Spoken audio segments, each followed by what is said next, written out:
집합건물 해결사 멘토 전원진입니다. 여러분들 반갑습니다. 자, 오늘은 여러분들께 상가 건물이라든지 여러분들 호텔이라든지 이런 데에서 특히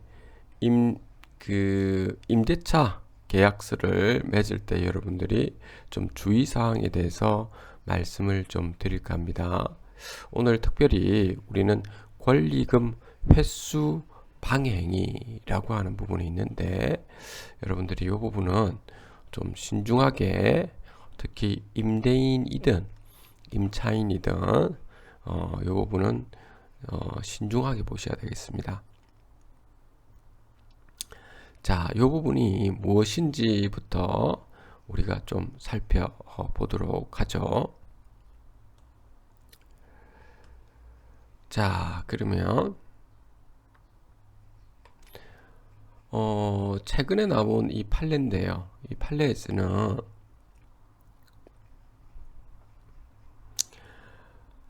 철거라든지 재건축 계획 및 그 시점에 임대인이 어디 고지했다는 겁니다.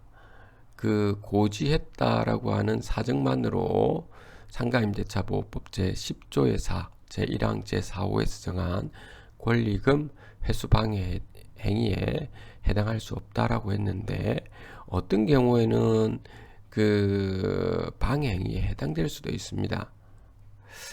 이 건물에 한해서는 여러분들 1977년도에 사용 승인이 난 아주 낡은 건물이었기 때문에 어쩔 수 없이 철거 및 재건축 계획을 좀 진행하려고 했던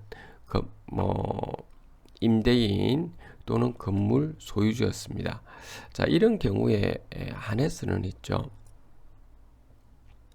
새로운 임차인을 그 기존에 있는 임차인이 데리고 와서 권리금을 받고자 했을 때 그 부분에 대해서 이게 권리금 회수 방해를 하는 게 아니고 미리 사실 그 계약서에도 기존에 있는 계약서에도 적어놨기 때문에 해당하지 않는다는 겁니다.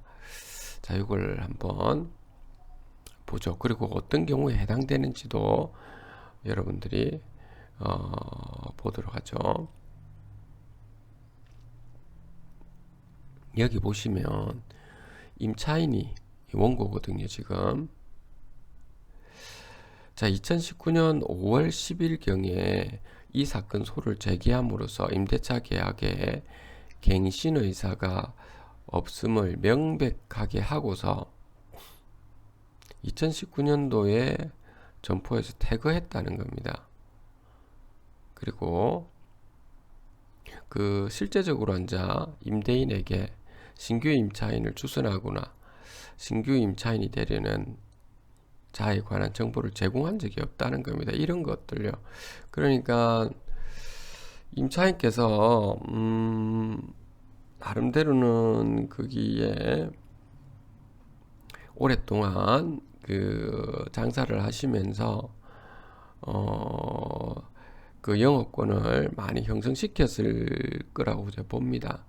하지만 이 부분에서 좀 더 명료하게 일관성 있게 임차인께서 이 부분을 좀 들어갔었어야 됐는데 좀 저도 이 부분이 이해가 안 되는 부분입니다. 그러니까 어쨌든 이렇게 하고 난 다음에 자, 여기에 있는 그 피고 임대인이죠. 임대인은 2019년도 7월 4일경에 정 땡땡 등에게 이 사건 점포를 임대를 했다는 거죠. 최종적으로 건물 전체를 기간을 갖다가 3년간으로 정해서 임대했다는 겁니다. 신규 임대차 계약서 및 여기서 보시면 계약서하고 그리고 화해약정서에 화해약정서 적어놨는데 웬만하면 여러분들한테 제가 꼭 당부드렸던 것도 있죠. 요 화의 약정수도 나쁘지는 않은데, 그런데 요것도 결국에는 이것도 하나 일종 계약서기 때문에 웬만하면 여러분들께 꼭 당부드렸던 것은 뭐였습니까? 임차인한테도 좋고 임대인한테도 다 좋습니다. 뭘 하시라고 했습니까? 재소전 화의 조서를 하시라고 제가 말씀드렸죠. 법원을 통해서 얼마 안 합니다, 여러분들. 한 10몇만 원에서 20만 원밖에 안 하니까 요거 안 하면 서로 간에 임차인도 그렇고 그 보증금이나 이런 것들을 바로 받을 수 있고, 임대인도 그 점유권 이전 금지 가처분이나 명도 소송을 하실 필요 없다는 겁니다. 서로 간에 좋기 때문에 요거 좀 하시라고 했었습니다. 요거 둔환할까요? 여기 보시면 그 특약사항에는 원고에게 당초 고지한 바와 같은 취지로 여기 특약사항, 자, 건물 전체 철거 및 재건축 계획이 있다라고 하는 것을 이렇게 명백하게 포함되어 있죠. 그러니까 이런 경우에는 있죠. 이런 경우에 한해서는 어떻습니까? 여러분들 볼 때는 이런 경우에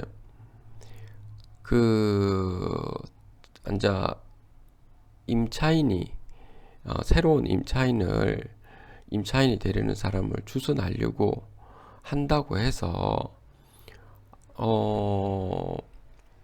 재건축을 한다든지 이런 이유 때문에 더 이상 신규 임차인이 되려는 사람하고 임대차 계약을 하지 않겠다라고 해서 확정적으로 표시했다고 해서 이게 권리금 회수 방해 행위에 해당될까요? 그렇지가 않은데, 이게 그러니까 여러분들 제가 그래서 누누이 말씀드리는 겁니다. 이게 변호사분들도 이걸 그냥 이렇게 하시면 안 된다는 겁니다. 변호사분들이 다 그렇지는 않겠지만 명백히 이거는 임차인한테 도움이 될 것이 아닌데, 기존 임차인한테 이거 가능하다라고 했던 것 같아요. 그러면 기존 임차인은 또 패소도 하고 있잖아요. 이래 되면 비용까지 다 물어야 되니까, 안 그래도 가뜩이나 좀 힘든 상황이시잖아요. 그러니까 이런 일은 좀 벌어지지 않도록 여러분들 임차인이든 임대인이든 좀 알고 좀 이런 것을 좀 진행했으면 하네요.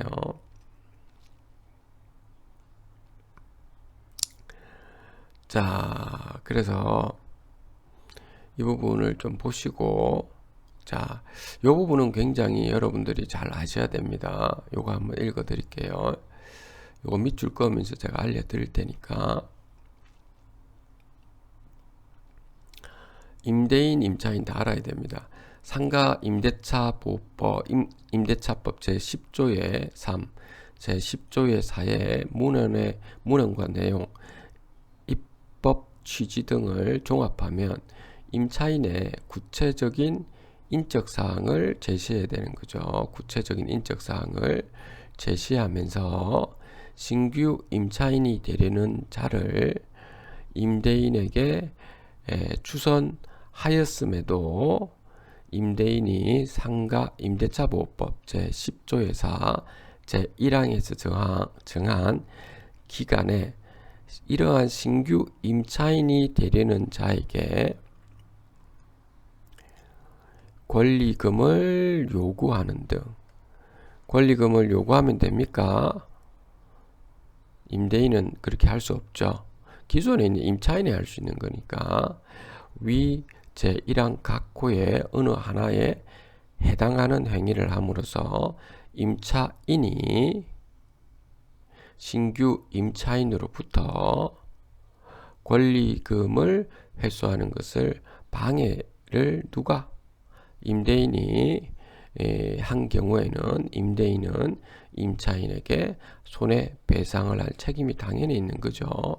특히 임대차 계약이 종료될 무렵에 신규 임차인의 추선과 관련해 가지고 임대인과 임차인이 보인 언행과 태도, 이를 둘러싼 구체적인 사정을 종합적으로 살펴볼 때 임대인이 정당한 사유 없이 임차인이 신규 임차인이 되려는 자를 이렇게 추선하더라도 그와 임대차 계약을 체결하지 않겠다는 의사를 확정적으로 표시한 경우에는 임차인이 실제로 신규 임차인을 추선하지 않았더라도 위와 같은 손해배상 책임을 진다라고 하는 겁니다. 자, 그러니까 요 부분요. 요거는 좀 색깔을 조금 임대인 여러분들 요 부분은 좀 잘 아셔야 됩니다. 임대인이 정당한 사유 없이 임차인이 신규 임차인이 되는 자를 추선하더라도 그와 임대차 계약을 체결하지 않겠다는 확정적인 의사가 표시한 경우에는 임차인이 신규 임차인을 추선하지 않겠다 하더라도 손해배상 책임을 진다는 겁니다. 아셨습니까? 그런데 이거 중요한 겁니다. 대법원 판례 지금 최근에 다 나온 것이기 때문에 꼭 아셔야 됩니다. 이거 조금 둔할게요. 그런데 지금 현재 상황은 그게 아니고 재건축 되는 부분이잖아요. 그렇죠? 철거 재건축 필요성이 여기처럼 객관적으로 인정되지 되는 경우에는 있죠. 인정되는 경우에 한해서는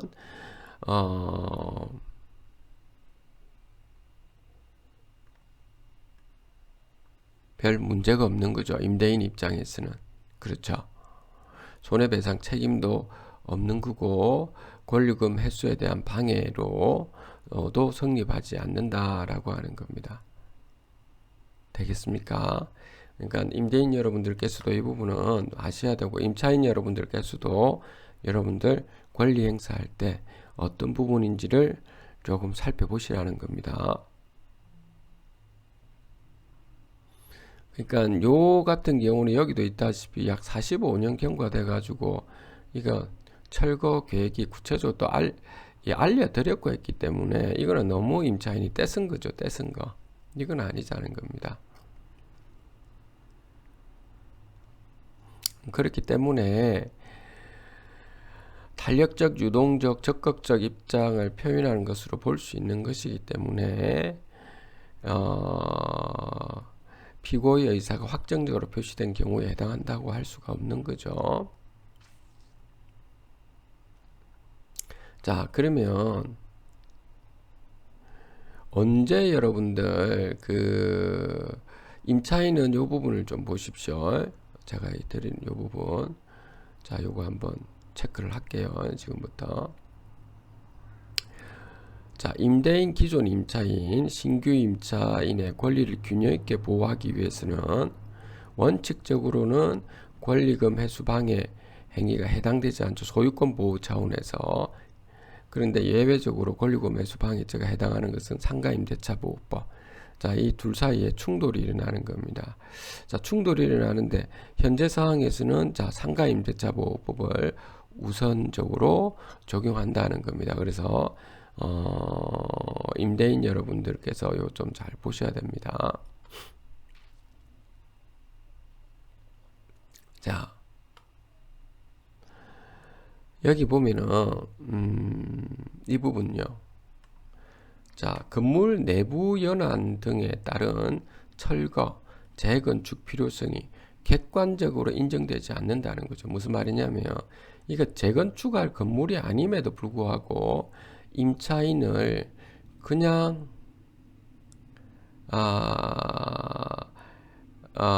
그 갱신 임대차 계약을 갱신하지 않고 그 자기가 원하는 사람 그 임차인을 들여놓기 위해서 임대인이 이런 철거 재건축을 이야기하면서 나가라라고 하는 근원이 있죠. 뭡니까? 권리금 횟수 방해에 해당되고 손해배상에서도 청구 소송에도 손해배상이 된다는 겁니다. 어떤 사항인지 아시겠죠? 당연한 거 아닌가요, 여러분들? 그 다음 임차인이 신규 임차인이 되려는 사람에게 고지한 내용과 모순이 되는 경우 무슨 말이냐면 자기가 이렇게 여기 101호가 있고 여기에 102호가 있고 요 103호가 있는데 유독 여기 있는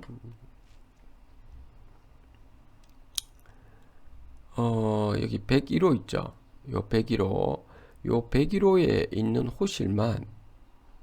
호실한테만 내 재건축을 할 거니까 나가라고 했다고 합시다. 그런데 요 102호와 103호도 그 소유주 거라고 하겠습니다. 이 소유주 건데 여기는 임대차 계약서에 4년에서 5년을 해놨다는 겁니다. 이거 어떻습니까, 여러분들? 이게 모순이죠, 이게. 이래 되면 분명히 이거는 임차인을 해할 목적으로 있는 거죠. 예. 그러니까 소유자 여러분들께서도 정신 똑바로 차리셔야 됩니다. 여러분들이 갑질하는 거라고요, 이거는.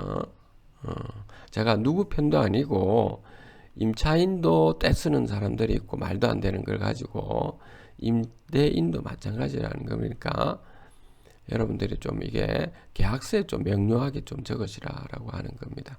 그게 가장 중요한 겁니다. 계약서와 그 계약서를 바탕으로 한 재소송 하위 조서를 말이죠. 아셨죠?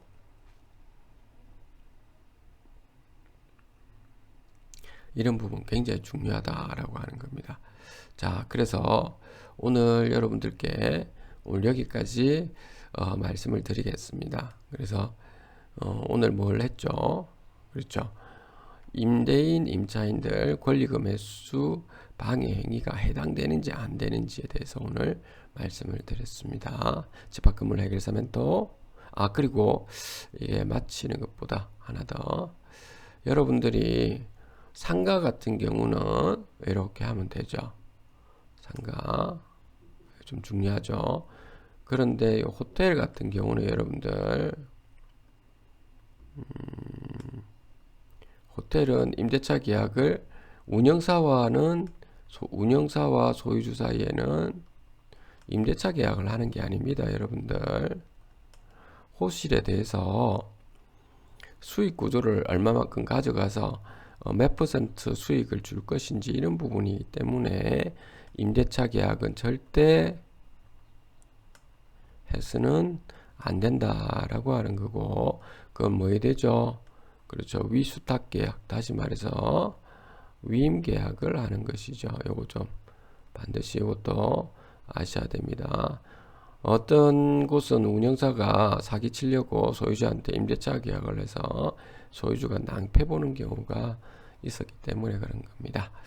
자, 오늘 여기까지 말씀을 드릴게요. 집합건물 해결사 멘토 전은진이었습니다. 감사합니다.